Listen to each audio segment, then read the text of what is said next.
C'est l'heure du journal de l'Afrique. Soyez les bienvenus sur France 24. À la une ce soir, ce rapport de Human Rights Watch sur les conséquences du conflit en région d'Amhara en Éthiopie. L'ONG y dénonce entre autres les attaques répétées contre les médecins et les établissements de santé. Nous serons à Addis Abeba dans ce journal. Tension post-électorale en Mauritanie. Depuis l'annonce de la réélection du président El-Ghazouani, l'opposition rejette les résultats. Hier, 3 personnes sont mortes dans le sud du pays après avoir été arrêtées à la suite d'émeutes. Retour sur ces événements dans un instant. Et puis ce soir, on part à la rencontre de Claude, un Camerounais de 38 ans, né avec les 2 sexes. Il a été victime de discrimination et de violence depuis son enfance. Aujourd'hui, il se bat pour aider les personnes comme lui. Reportage à suivre. Human Rights Watch publie ce mercredi un nouveau rapport. Il revient sur les conséquences du conflit dans la région d'Amhara en Éthiopie. Le conflit entre les forces fédérales et la milice locale a éclaté il y a plus d'1 an après la décision du gouvernement d'intégrer les forces régionales à l'armée nationale. La correspondance à Addis Abeba de Clotilde Hazard. Le document fait état de nombreuses attaques sur les infrastructures de santé par les forces fédérales, mais aussi par la milice locale, les Fano, dans au moins 13 villes de la région Amhara où les combats font rage depuis plus d'1 an. Le rapport liste et documente les témoignages de 58 victimes et témoins d'abus interrogés à distance par l'organisation. Les témoins décrivent des violences, des intimidations et des arrestations arbitraires de professionnels de santé qui prodiguaient des soins aux blessés et aux malades, ainsi que des attaques illégales sur les ambulances et les transports médicaux, ce qui entrave l'accès à l'aide humanitaire et perturbe gravement le fonctionnement des hôpitaux. Les patients sont aussi intimidés et dissuadés d'aller chercher les soins dont ils ont besoin. Human Rights Watch dénombre 9 travailleurs humanitaires tués depuis le début des combats et selon les autorités régionales Amhara, 967 établissements de santé ont été pillés et 127 ambulances saisies. L'organisation exhorte les partenaires internationaux de l'Éthiopie à réagir, à demander des comptes au pays, ainsi qu'à apporter leur soutien pour la remise en état des infrastructures de santé endommagées. Depuis le début du conflit, le gouvernement éthiopien ne commente pas les différents rapports des ONG, mais aussi de l'ONU, accusant les forces armées de violation des droits de l'homme dans la 2e plus grande région du pays. En bref, au moins 4 ressortissants chinois ont été tués mercredi en République démocratique du Congo dans une attaque lancée par des miliciens contre un site minier en Ituri, dans le nord-est du pays. Plusieurs Congolais auraient été également tués ou blessés dans cette attaque. Au Mali, plus de 20 civils ont été tués dans un village dans le centre du pays lundi lors d'une attaque imputée aux djihadistes. Selon un responsable du gouvernorat, la situation sécuritaire a empêché les autorités de se rendre sur place. La situation tendue en Mauritanie depuis l'annonce de la réélection du président El-Ghazouani. Hier, 3 personnes sont mortes dans le sud du pays après avoir été arrêtées à la suite d'émeutes. L'opposition, de son côté, rejette les résultats. Clémence Valère. 3 morts et plusieurs dizaines de personnes arrêtées. C'est, selon le ministère de l'Intérieur mauritanien, le bilan des émeutes qui ont éclaté dans le pays après la publication des résultats provisoires de l'élection présidentielle. Des résultats qui donnent Mohamed Ould Cheikh Ghazouani vainqueur dès le premier tour avec plus de 56% des voix. Son principal rival et figure d'opposition, Biramda Abeid, rejette ces résultats et a condamné les violences vis-à-vis des manifestants. Cette violence par laquelle le pouvoir a traité ces manifestations pacifiques dénote que c'est un pouvoir qui n'est pas élu, que c'est un pouvoir dictatorial imposé par la fraude et la force brute contre la volonté des populations. Et nous réaffirmons devant le pouvoir, à la face du pouvoir, que nous refusons et continuons à refuser le résultat de cette mascarade électorale. Des allégations rejetées par la commission électorale, tandis que les observateurs internationaux signalent pour leur part que le scrutin s'est déroulé dans le calme. Les opérations de dépouillement ont été réalisées de manière transparente et conformément aux procédures en présence des observateurs et des représentants des candidats. Alors que le ministère de l'Intérieur a déclaré que les manifestations étaient désormais sous contrôle, l'accès à Internet mobile a été coupé dans le pays. De son côté, Biram Daha Abeid a appelé ses partisans à rester mobilisés et à continuer de manifester pacifiquement. Les résultats provisoires de cette élection présidentielle doivent encore être validés par le Conseil constitutionnel. En Tunisie, le président Kais Saied a donné la date de la prochaine présidentielle. Elle aura lieu le 6 octobre prochain. On ne sait pas si le chef de l'État, qui s'est octroyé les pleins pouvoirs en 2021, se porte candidat. Bilal Tarabé. Son mandat devait durer 5 ans.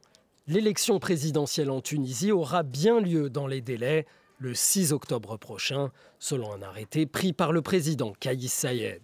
2 questions restent en suspens. Le chef de l'État tunisien va-t-il se représenter et dans quel climat se déroulera le scrutin? Élu largement en 2019 sur la promesse de rendre le pouvoir au peuple et de mettre fin à l'ordre ancien, Kais Saied s'est arrogé les pleins pouvoirs en 2021 et gouverne depuis principalement par décret, dénonçant pêle-mêle la corruption des élites et des complots contre le pays venus de l'étranger. Nous voulons envoyer un message clair, non à l'intervention étrangère, car nous sommes un État souverain. Nous voulons également soutenir la direction tunisienne, en particulier le président de la République, Kais Saied. En 2022, Kais Saied fait adopter une nouvelle constitution qui met fin à l'équilibre des pouvoirs issus de la révolution de 2011 au profit du président. Depuis l'année dernière, les principales figures d'opposition sont derrière les barreaux, dont Rached Ghannouchi, le chef du parti islamo-conservateur Ennahda.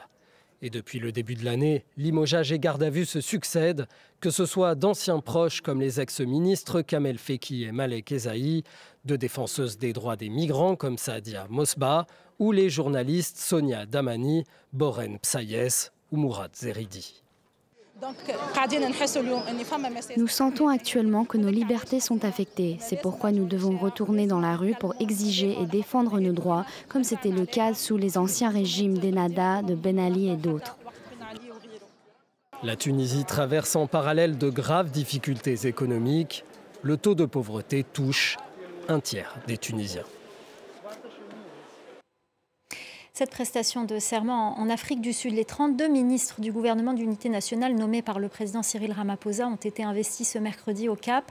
Le vice-président sortant, Paul Machiatil, a été le premier à prêter serment devant le président de la Cour constitutionnelle lors d'une cérémonie retransmise à la télévision.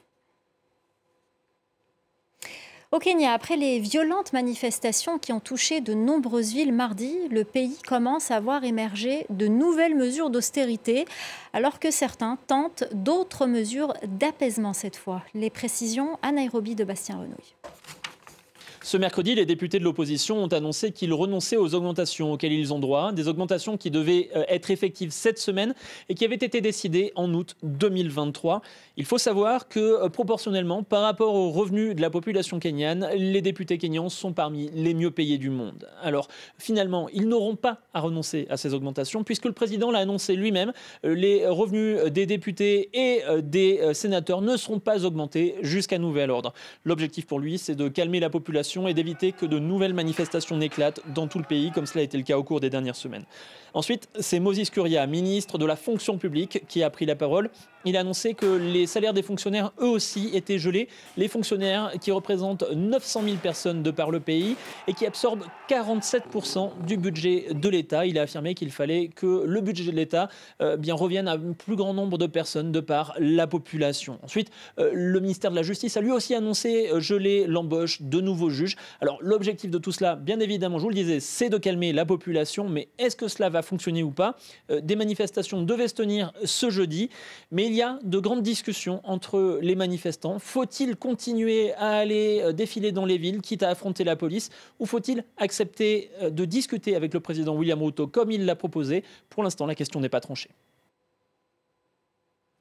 Et puis toujours au Kenya, 70% des habitants des zones urbaines vivent dans des quartiers informels. Le gouvernement prévoit de construire 250 000 logements par an.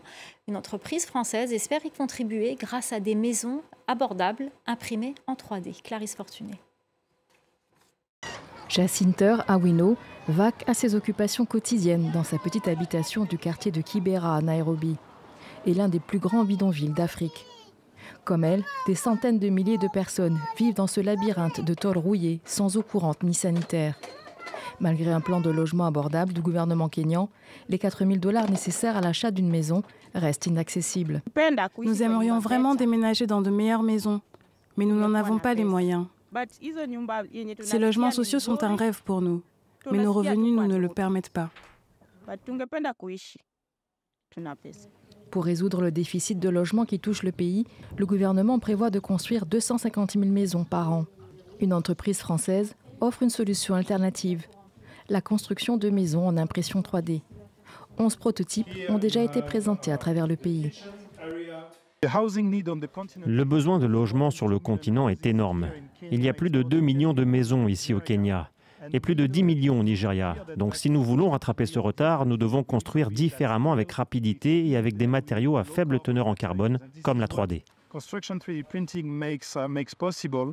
Une machine utilise un mortier spécial pour concevoir les murs en béton et réduit le temps de construction de plusieurs jours par rapport aux travaux traditionnels de maçonnerie. Mais pour cet architecte, cette technologie a ses limites. Avec une brique et un mortier, tout le monde peut construire sa maison où qu'il se trouve, accéder aux matériaux, aux artisans et planifier le coût, construire par étapes. L'impression 3D n'offre pas toutes ces options. Le gouvernement kényan tente de trouver d'autres solutions. Le Parlement a adopté récemment une nouvelle taxe sur l'habitation qui devrait servir à construire des logements abordables et décents pour les milliers de personnes dans le besoin. Ce soir, on vous parle du combat d'un Camerounais né avec les deux sexes. Depuis l'âge de 12 ans, il subit violence et humiliation.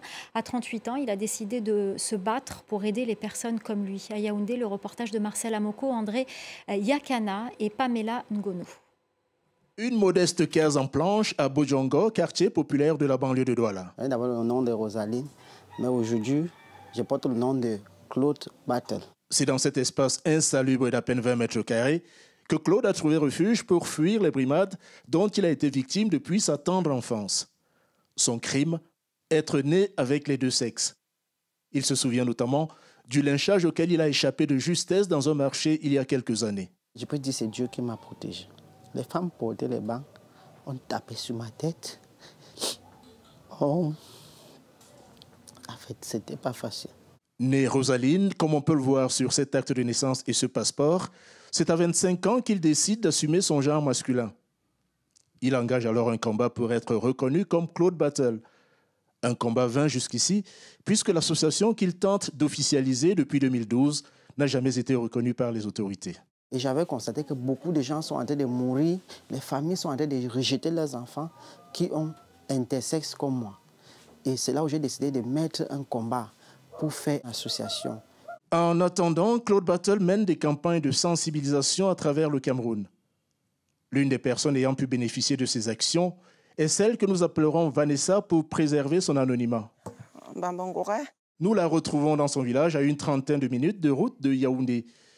Opérée en 2016 lors d'une campagne de consultation gratuite, elle vit aujourd'hui pleinement sa sexualité, mais avec un regret, celui peut-être de ne jamais être mère. C'est que moi je veux, si on peut même si c'est qu'on peut même faire une opération, qu'on peut même mettre un enfant, que je sois une mère porteuse, ça peut m'aider, même si c'est seulement une seule fois. L'origine de cette ambiguïté sexuelle chez certaines personnes est peu connue.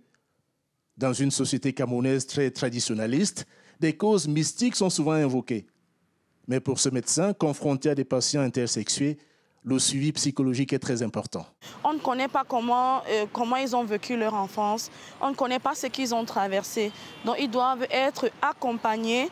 Selon l'association Femmes Debout, qui travaille sur ces questions, sur plus d'1 million de personnes interrogées, 1/3 n'ont pas de pièce officielle et aucune n'a un document conforme à son identité. Voilà, c'est la fin du Journal de l'Afrique. Restez avec nous dans quelques instants. C'est l'Actu 360 avec Anthony Saint-Léger.